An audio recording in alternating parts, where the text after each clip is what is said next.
It was always the same routine at Camp Ashridge. Reveille before dawn, boots polished till they reflected the dull overhead lights, drills that made the ground tremble. By the 6th month, everything blurred together. Orders, sweat, metal, and the smell of wet earth. And then there was him, Colonel Hayes. He wasn't loud, wasn't the type to bark unless he had to. He spoke in that measured tone that made you listen more closely. Every man on base respected him. Some feared him. But I never quite knew what I felt. I first met him properly when I got pulled from patrol rotation to help with logistics. The regular officer had gone on medical leave and apparently, I had a good eye for detail. It sounded like a compliment at first until I realized it meant long nights hunched over spreadsheets and supply manifests while everyone else got to sleep. The logistics office was at the end of the main corridor, 4 desks, humming computers, and 1 closed door. The brass plate read, "Call, J. Hayes, Commanding Officer." At first, that door stayed shut. I'd hear him sometimes, muffled conversations, the click of a pen, the sound of him pacing. Every now and then he'd step out to check something and the air in the room would change. Everyone would sit a little straighter, type a little faster. The first time he spoke to me directly, I nearly spilled coffee down my uniform. "Hale," he said. His voice was calm, deep, like it didn't need to reach far to be heard. "Sir," I managed. "You were in Delta Patrol before this?" "Yes, sir." He nodded, scanning me briefly like he was filing that fact somewhere. "You're adaptable." "That's good." That was it. He turned and went back into his office, door closing with the same quiet precision he used for everything. But from that moment I noticed things. The way he looked at people, assessing, calculating, but not cruel. The way his eyes seemed older than his face. I told myself I was just studying my superior, learning how he led. That was the rule here. Observe, learn, don't feel. Then one night I was the only one left in the office. The others had gone to the rec hall. I'd stayed back to finish the quarterly inventory report. The base was quiet except for the occasional rumble of a truck outside. I liked that hour, the stillness, the order of numbers and lines. The clock read 21:04 when I heard his door open behind me. Private Hale. I turned so quickly that my chair creaked. "Sir." He stepped out, sleeves rolled up, tie loosened slightly. I'd never seen him like that. Not perfect, not composed, human. "You're still here," he said, not as a question but an observation. "Just finishing the inventory, sir. Wanted to clear it before inspection." He looked at the screen, then at me. "You're off duty." "I know, sir." "I figured." "You figured wrong." His tone wasn't sharp, but it carried weight. I started to stammer an apology, but he raised a hand, not to silence me, just to stop the reflex. "You take your work seriously," he said. "Yes, sir." He tilted his head slightly like he was testing a theory. "That's good. This place could use more of that." For a second neither of us spoke. The fluorescent light above flickered once, then steadied. His eyes held mine, gray, unreadable. There was something there I couldn't name. Not softness exactly, but something that made my chest tighten, like I'd been caught doing something I didn't understand yet. He noticed the cup in my hand. "How many of those have you had tonight?" 3, sir." "Too many," he said. A faint smile tugged at the corner of his mouth. "You're shaking." I looked down, realizing my hand trembled slightly around the coffee mug. "Didn't sleep much." He nodded slowly. "You can finish this in the morning. Go rest." "Yes, sir." I should have left right then, but I didn't move. Maybe it was the way he said it, not as an order but as concern. He noticed my hesitation. His gaze softened just for a second. "You've done enough tonight, Hale?" Something about hearing my name in that tone, low, deliberate, made me forget how to breathe. "Yes, sir," I said again, quieter this time. As I started to gather my things, he turned toward his office door. But before stepping in, he paused. His hand lingered on the frame. Then he looked back at me, one brief glance over his shoulder. Not long. Not obvious. But enough. That look wasn't command. It wasn't inspection. It was something else. Recognition, maybe. Or curiosity. When he closed the door behind him, I sat there for a long moment, pretending to type, staring at the numbers that didn't make sense anymore. My pulse was too loud in my ears. Outside, the wind carried the faint sound of the flag ropes clinking against the pole. Inside, everything felt still except me. I tried to convince myself it was nothing. He was my superior officer, a man who probably looked at everyone that way. But deep down I knew it wasn't true. Because when he looked at me, it wasn't the same look he gave anyone else. That night as I lay in my bunk staring at the ceiling, I could still see it, that steady, searching gaze. It followed me into dreams I didn't understand. And I knew, even if nothing ever came of it, that something had changed. The next morning I stood a little straighter during roll call. When the colonel's eyes passed over the line of soldiers, they landed on me for a fraction of a second longer than before. No words. Just that look. And somehow, it felt like the beginning of something I wasn't supposed to want. The storm came in from the north without warning. By dusk, rain lashed across the compound, flooding the drill yard and shorting half the lights. Camp Ashridge was chaos, generators coughing to life, officers shouting over wind, boots splashing through mud. I was on emergency duty with two others, hauling crates of soaked radio equipment into the storage building. My uniform clung to my skin, every breath steaming in the cold air. By the time the storm started to ease, my shirt was plastered to me, and my hands were raw from the rope burn. The sergeant waved me off. Get checked in with Command Hale. Colonel wants an inventory update before we shut down comms. I didn't even think. Just grabbed my clipboard and jogged toward the admin block, rainwater streaming down my neck. When I got there, the hallway was dark except for a single emergency light near the colonel's office. The base generator was still sputtering. I knocked twice on his door. Come in, his voice called, low, firm, unmistakable. I stepped inside, dripping on the floor. The room was dim, lit only by a desk lamp and the occasional flash of lightning through the window. He was standing by the filing cabinet, jacket off, shirt sleeves rolled, collar unbuttoned.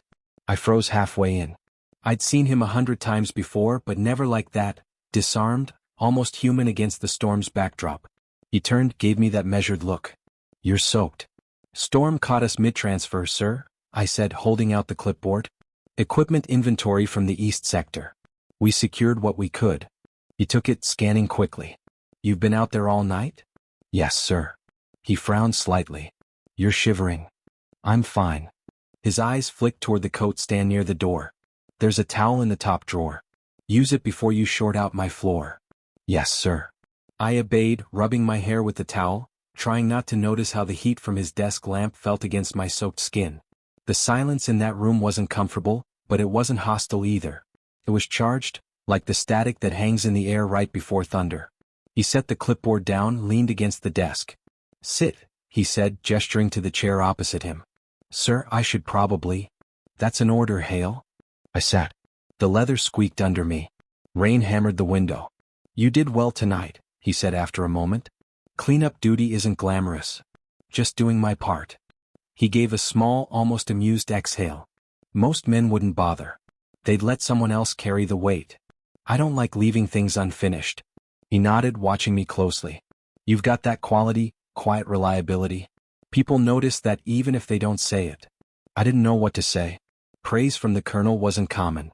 His tone wasn't patronizing either, it was sincere. I felt it in the space between his words. Outside, thunder rolled again. The lights flickered, dimmed, then steadied. He sighed.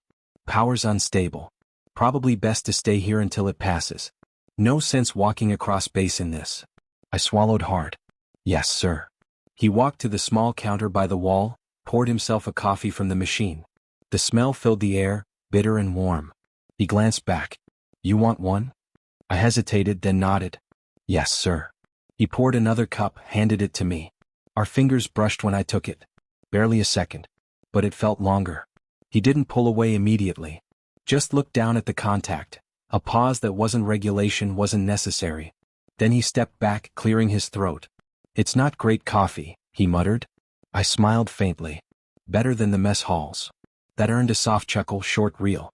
That's a low bar. We both sipped in silence. Rain pattered against the window in uneven rhythms.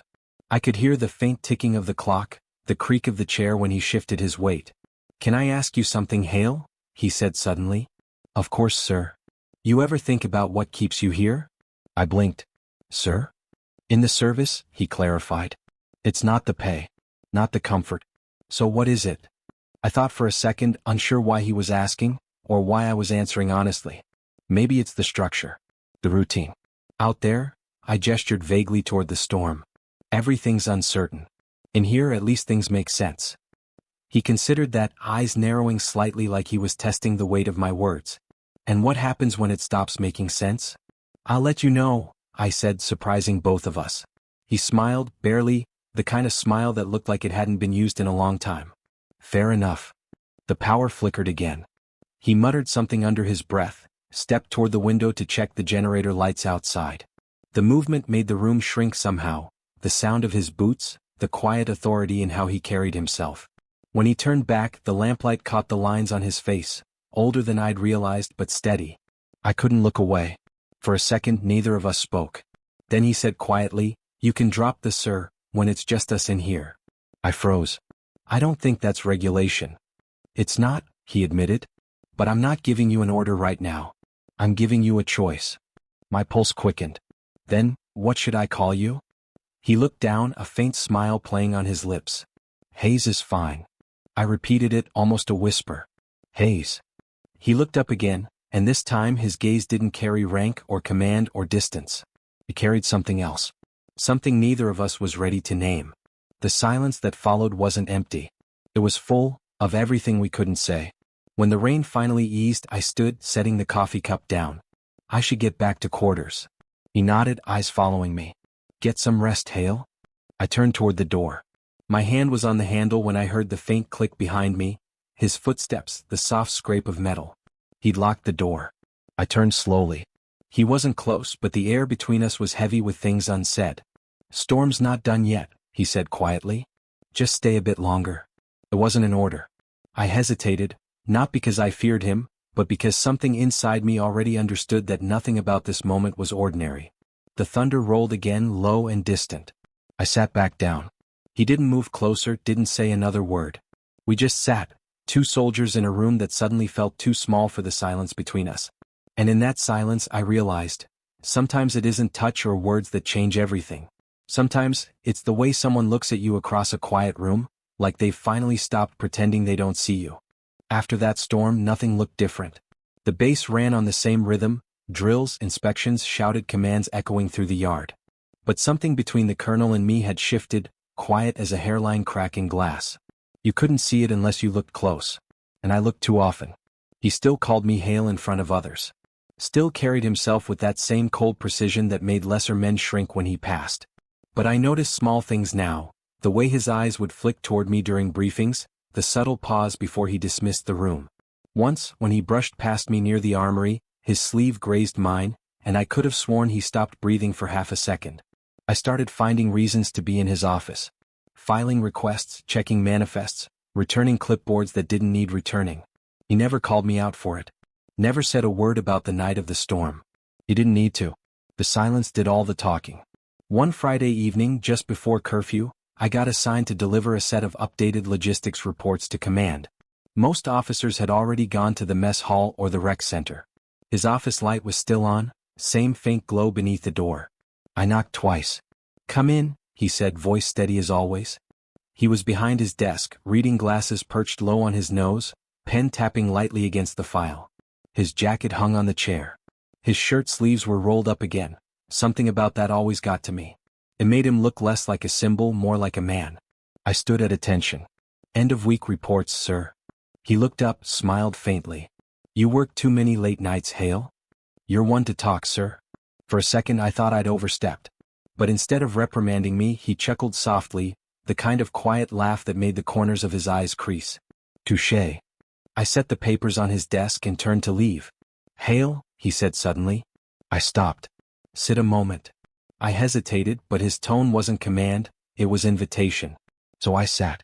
He leaned back in his chair, watching me in that thoughtful way of his, the way that made me feel like he was reading more than just my face. "You remind me of someone," he said after a while. "Someone you knew, sir?" He nodded slowly. "A young officer I trained a long time ago. Good head. Good heart. Too good for the field, maybe?" "What happened to him?" I asked. He didn't answer right away. His gaze drifted to the window where rain was starting again, soft and steady. "War happened," he said finally. The words hung in the air, simple but heavy. I wanted to ask if he meant the man died, but something told me not to. It wasn't just loss in his tone, it was regret. The kind that doesn't fade even when the uniform does. He took off his glasses, rubbed the bridge of his nose. "You ever wonder what this job takes from us, Hale?" I blinked. "Can't say I've thought about it much, sir." "Start thinking about it," he murmured. "Because one day you'll look back and it won't be the missions or the medals you remember. It'll be the things you gave up without realizing." He looked at me again then, directly, intensely, like he was trying to say something he couldn't put into words. My throat felt tight. What did you give up? He didn't answer. Just studied me a moment longer, then exhaled through his nose and leaned forward, elbows on the desk. You should go, Hale. Curfew's soon. I nodded, rising from the chair. Yes, sir. As I turned toward the door, his voice came again, softer this time. Mason. I froze. He had never used my first name before. I turned back, unsure whether to respond. Sir? He shook his head faintly, like he'd said it without meaning to. Nothing. Good night. Good night, Colonel. I reached for the doorknob, and then I felt it, his hand brushing my sleeve as he stepped around the desk. Just a touch. Barely pressure. But it rooted me to the spot. I looked up. His face was closer than I expected. Not close enough to break rules, but close enough that I could see the faint scar near his jawline, the way the light from the lamp caught the gray in his hair. Neither of us moved. The sound of rain filled the silence. Then he said quietly, You should get some rest. I swallowed hard. Yes, sir. His hand fell away, slow, deliberate. When I stepped out into the hall, my heart was hammering. The base was half asleep, shadows stretching across the concrete floor. The door clicked shut behind me, muffling the faint hum of the lamp inside. I walked back to the barracks, every footstep echoing like a question I couldn't answer. That night, I lay awake again. Same ceilings, same creaking pipes, same restless thoughts. But it wasn't confusion anymore. It was something deeper. Because silence had stopped being a lack of words. It had become a language, one we were both learning, sentence by sentence, glance by glance. He hadn't said anything that could get us in trouble. He hadn't crossed a line. But he'd said enough. And as I drifted somewhere between waking and sleep, I realized that I'd started waiting for those silences, craving them even. Because in those quiet moments, I didn't feel like just another name on a roster. I felt seen. And maybe, just maybe, so did he. The morning after that last meeting, I tried to push everything back behind duty. I told myself that what happened in the colonel's office had been nothing. A late conversation, a mentor's concern, the kind of moment that only felt different because I'd been tired. That was easier to believe when daylight was harsh and orders were loud. But by the end of the week, the lie started to crack. During drills, I caught him watching me across the field. Not long enough for anyone else to notice, but enough that I did. Sometimes he'd glance away quickly, sometimes he didn't. Every time, it left a pulse of warmth low in my chest. I'd stand a little taller, swing the rifle a little cleaner. Then came the incident with my wrist. It happened on a supply run. Nothing dramatic, just bad timing. We were unloading crates from a truck when one of the straps slipped. I caught the box before it hit the ground, but the strain twisted something sharp up my arm. By the time we got back to base, the wrist had swollen, throbbing with every movement. The medic taped it up, told me to take it easy. I nodded, pretended not to hear the reported to command part. The last thing I wanted was to be pulled from active duty. That afternoon, though, my name came over the intercom, Private Hale to the colonel's office. I froze mid-step. It wasn't unusual for him to summon staff, but me, specifically? Not since that night. When I got there, the door was half open. He was standing by the window, jacket off, hands clasped behind his back. Sunlight streaked across his shoulders, glinting off the framed metals on the wall. Close the door, he said without turning around. I obeyed. He faced me then, eyes narrowing slightly. You injured your wrist this morning. My stomach dropped. Sir. Don't lie, Hale. I've already spoken to the medic. It's not serious, sir, I said quickly. Just a strain. I can still perform. He didn't respond right away. He just walked around the desk until he was standing in front of me. Let me see it. Sir, I don't. That's an order. I swallowed and extended my arm. He reached out, fingers brushing the edge of the bandage. His touch was careful, clinical, at first, then slower. He unwound the tape, layer by layer, his knuckles grazing my skin. The air between us thickened. I could feel the heat of his breath, the faint scent of aftershave and coffee. He pressed gently along my wrist, testing the joint. Does that hurt? Not much, I lied. He frowned. You're shaking again. I tried to laugh it off. You have that effect, sir? His eyes flicked up to mine, sharp and unreadable. Do I? My heart skipped. I didn't mean. Don't, he said softly. Not a command. Almost a plea. He kept holding my wrist, thumb tracing the faint pulse there. It wasn't right. It wasn't regulation. But for once, neither of us seemed willing to move first. Finally, he let out a slow breath. You should have reported this earlier. I didn't want to be taken off the roster. He gave a faint, tired smile. You think that's strength? I think it's stubbornness. He huffed a quiet laugh, shaking his head. You remind me of myself at your age. I didn't know whether to feel honored or terrified. When he finished rewrapping the bandage, his fingers lingered, just long enough that I noticed, maybe long enough that he did too. Light duty for a few days, he said finally. Admin work. My office. I blinked. Sir? You can handle filing, can't you? Yes, sir. He nodded once, stepping back, the distance between us filling again with regulation and air. Report here tomorrow at 0700. Yes, sir. I turned to leave, hand already on the door. Hale. I looked back. He was still by the desk, eyes fixed on me. You don't have to pretend, he said quietly. I didn't ask what he meant. Maybe he didn't even know himself. That night, lying in my bunk, I could still feel the press of his thumb against my pulse, the way it had steadied me, not like command but like reassurance. The next morning I reported for duty outside his office, uniform crisp, wrist aching under the bandage. He glanced up from his desk as I entered. Morning, Hale. Morning, sir. He gestured to a stack of files.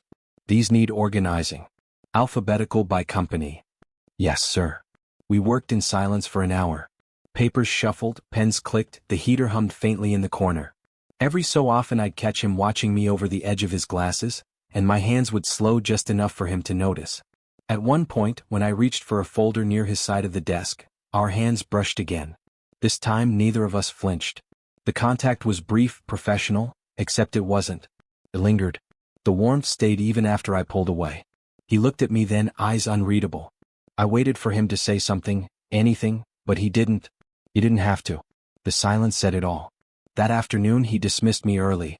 You'll report back tomorrow, he said, voice calm, neutral again. Yes, sir. But as I reached the door he spoke once more. You did good work today, Hale. Thank you, sir. I paused, half-turned. He was watching me again, expression caught somewhere between pride and apology. And maybe that was when it hit me, the truth I hadn't wanted to name. It wasn't the words, the orders, or even the moments alone that were changing things. It was touch. The way it lingered after he'd stepped back. The way it filled the silence that followed. When I left his office, I flexed my wrist absent-mindedly. It didn't hurt anymore. At least not in the way it used to. A week passed and my wrist healed enough for the bandage to come off. The colonel said nothing about sending me back to the field. I didn't ask. I stayed in the office, quietly grateful for every hour that didn't involve mud or shouting, hours that instead had the sound of a pen scratching across paper and his voice breaking the silence every now and then. We kept things professional, at least in the way other people would have seen it. He'd hand me a file, I'd type reports, he'd correct a line or two.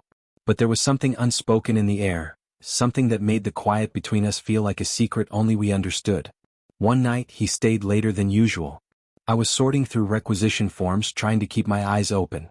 He stood by the window, the base lights reflected in the glass, a faint outline against the dark outside. You should get some rest, he said. I shook my head. Almost done, sir. He turned, resting a hand on the back of his chair. You don't stop, do you? I smiled a little. Can't seem to. He studied me for a moment, then motioned toward the coffee maker in the corner. There's some left. I poured 2 cups, handed him one without thinking. When our hands touched, it didn't feel accidental anymore. He didn't pull away right away either. He just looked at me, really looked. Hale, he started, then stopped, searching for the right words. Do you ever think about what's next for you? I shrugged. Not much to think about, sir. Orders come down, I follow them. He took a slow breath, like my answer hurt him somehow. You deserve more than that. Respectfully, sir, so do you. His eyes met mine at that, and for a heartbeat, neither of us looked away. Don't, he said softly. Don't what? Say things like that. Why not? He set the cup down, turned toward the window again. Because if you do, I'll start to believe them. The words hit harder than any reprimand. I stood there, unsure whether to move or speak. The storm outside had returned, soft rain against the glass, steady and rhythmic. Sir, I began, but my voice came out too quiet. Whatever this is, it doesn't feel like nothing. He froze. I hadn't planned to say it. It just slipped out like truth finally breaking through discipline. He turned back to me slowly, eyes unreadable but softer than I'd ever seen them. You think I don't know that? I didn't answer. He crossed the space between us, stopping close enough that I could feel the warmth of him. I can't, he said quietly. You know that. I know. But knowing doesn't change it, I added before I could stop myself. He exhaled, half a laugh, half defeat. You're going to be the end of me, Hale? I should have stepped back. I didn't. The silence between us deepened until even the rain seemed to fade. Then, slowly, he lifted a hand, resting it against my shoulder, not as a command but as something fragile. His thumb brushed the edge of my collar. The smallest touch, yet it made my breath catch. I met his gaze, steady and uncertain all at once. Tell me to go and I will. He didn't. Instead, he leaned in just enough that our foreheads touched. No kiss, no words. Just breath mingling, shared warmth in the quiet. For a moment, everything outside that room disappeared. Rank, duty, fear. There was only that stillness, that impossible calm in the middle of a storm neither of us could name. Then he whispered, barely audible, "This doesn't exist outside this room." I know. He stepped back, the space between us suddenly cold. Go get some rest, Hale, he said, voice steady again. I nodded, forcing myself to turn toward the door. As I left, he added, And Hale? Sir? His expression softened, almost a smile. Good night. I hesitated, then returned it. Good night, sir. The door clicked shut behind me. That night, lying awake in the dim barracks, I replayed it over and over. The touch, the words, the way he said my name like it meant something. I didn't know what any of it was. I just knew that whatever it was real. And that terrified me more than anything. For a few days after that night, we didn't speak about what had happened. He still gave me tasks. I still said yes, sir, and followed orders. But the rhythm had changed. Everything felt deliberate now. The distance between us, the way his voice softened when he said my name, how I could sense his presence before I saw him. It wasn't romance, not in any ordinary sense. It was quieter, threaded into the everyday things. The way he'd set a second mug of coffee on the corner of the desk without asking, or how he'd linger a moment longer when handing me a report. Neither of us acknowledged it, but both of us knew. One evening I couldn't sleep.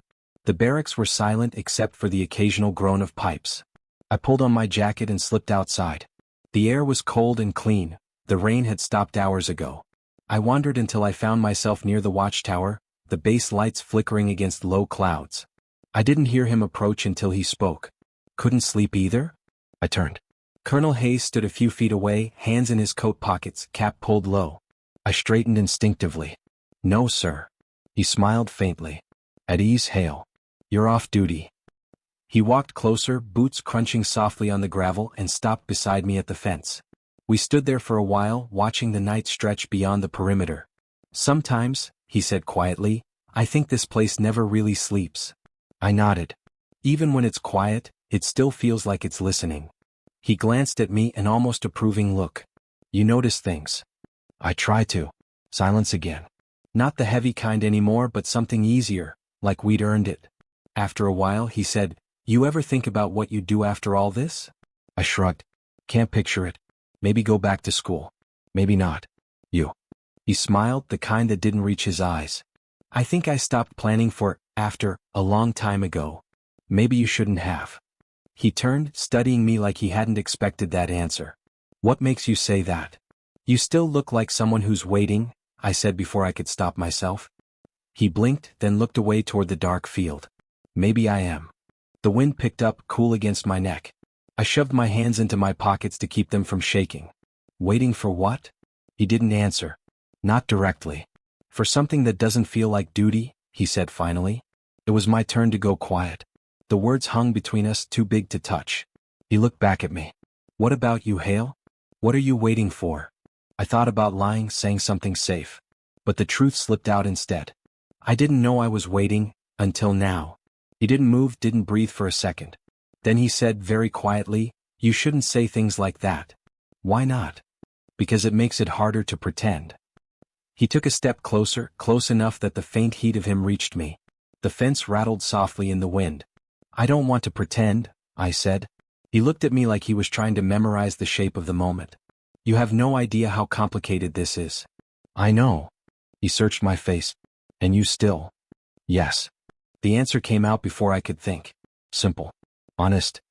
He closed his eyes for a second, like he was bracing himself. Then he reached out and brushed his fingers lightly over my wrist, the same one he'd wrapped weeks ago. The gesture was small, but it said everything. His voice dropped low. You realize what this could cost us? I nodded. Yeah. And you still. I'm not asking for anything, I interrupted. I just don't want to keep pretending that it's nothing. For a moment he said nothing. Then he stepped closer still, close enough that the air between us felt charged again. I could hear his breath, feel the tension in it. He didn't kiss me. He didn't have to. The way his forehead rested against mine was enough. The quiet contact was more intimate than anything I could have imagined. I don't know where this goes, he whispered. Neither do I said. We stood like that for a long time, saying nothing, just breathing. The sound of the distant generator hummed somewhere in the dark, steady as a heartbeat. Finally, he pulled back just enough to meet my eyes. We can't change who we are out there, he said. But in here, maybe we don't have to hide it. I nodded. I can live with that. He smiled, tired but genuine. You surprise me, Hale. Is that a good thing? He considered. I think it might be. We lingered a little longer by the fence. He didn't step closer again, and I didn't need him to. The silence between us wasn't tense anymore, it was warm. When he finally turned to leave, he paused. Get some sleep, he said. Yes, sir. He hesitated, then quietly, Good night, Mason. The sound of my name and his voice stayed with me long after he was gone. That night, lying in my bunk, I didn't think about rules or consequences. I thought about how he'd said it, soft, careful, like the name itself meant something worth protecting. For the first time since I joined the army, I wasn't counting days till the next leave or mission. I wasn't waiting for orders. I was waiting for him. And I hadn't even realized it until that moment. Spring crept into Camp Ashridge without anyone really noticing. The snowmelt turned the roads to mud, the air smelled faintly of thawing pine, and training schedules began shifting to prepare for summer rotations. Life went on as if nothing beneath the surface had changed. But for me, everything had. The colonel and I found our own kind of rhythm in those last weeks. Mornings were routine, paperwork, reports, quiet nods and passing. But in the quiet hours after curfew, when most of the base had gone still, we'd sometimes end up in the same place. His office, or by the fence where the lights hummed against the dark. We rarely talked about anything that mattered, but we didn't need to. The space between words did all the work. No one knew, and maybe that was the point. Whatever this was, it existed in the moments no one saw. The pauses, the glances, the way his hand would linger a little too long when passing me a folder. I'd stopped trying to name it. It was just ours. Then the orders came. I was in the supply room when the adjutant handed me an envelope marked with my name and new assignment. Fort Leonard, reassignment, effective in 2 weeks. I stared at it for a long time before I could breathe again. That night, I went to his office as usual, half hoping he already knew, half dreading that he did. His door was open, lamp casting a pool of light on the papers spread before him. He didn't look up when I entered. Sir, I said quietly. He didn't move. Close the door. I did. He straightened, eyes tired. They've reassigned you. Yes, sir.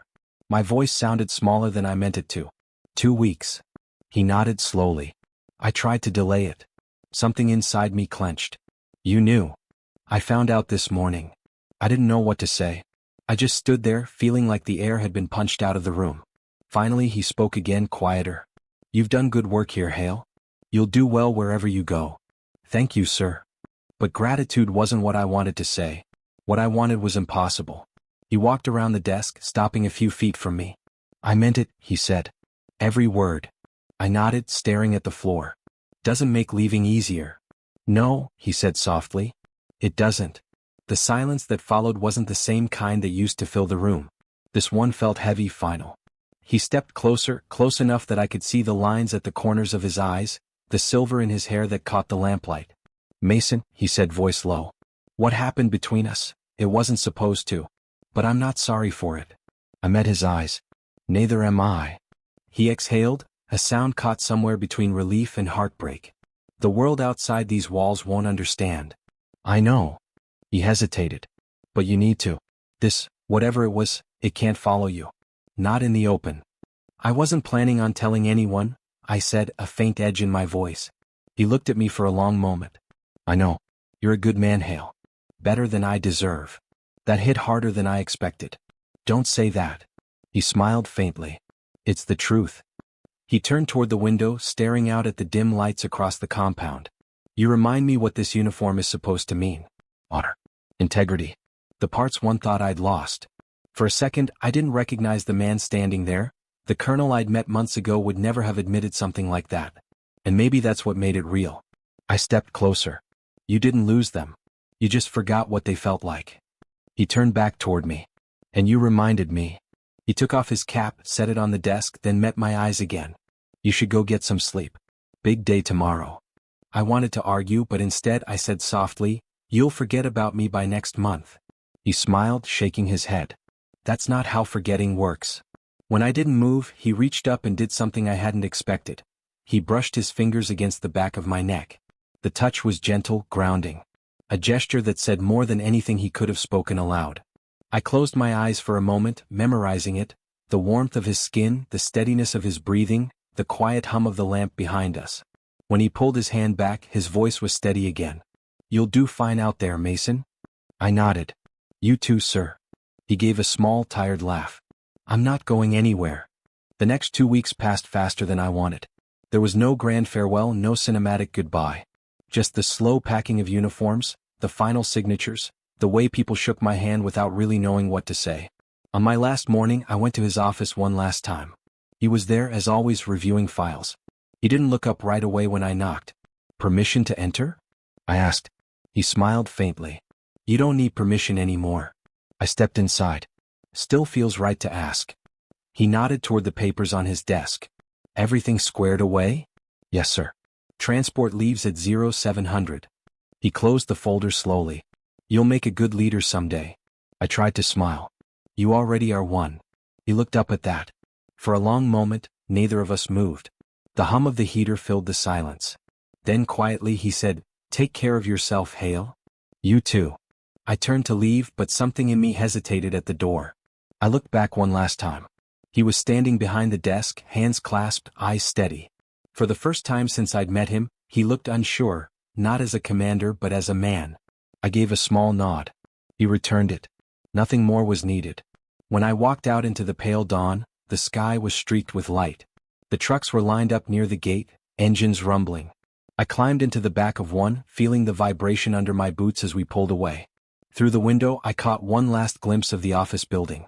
A figure stood by the window, hand resting on the glass. I didn't wave. Neither did he. But that didn't matter. Some things didn't need to be seen to be real. As the base faded behind us, I realized that for all the discipline, for all the order and duty and unspoken rules, the thing I'd learned most in that place wasn't about courage or command.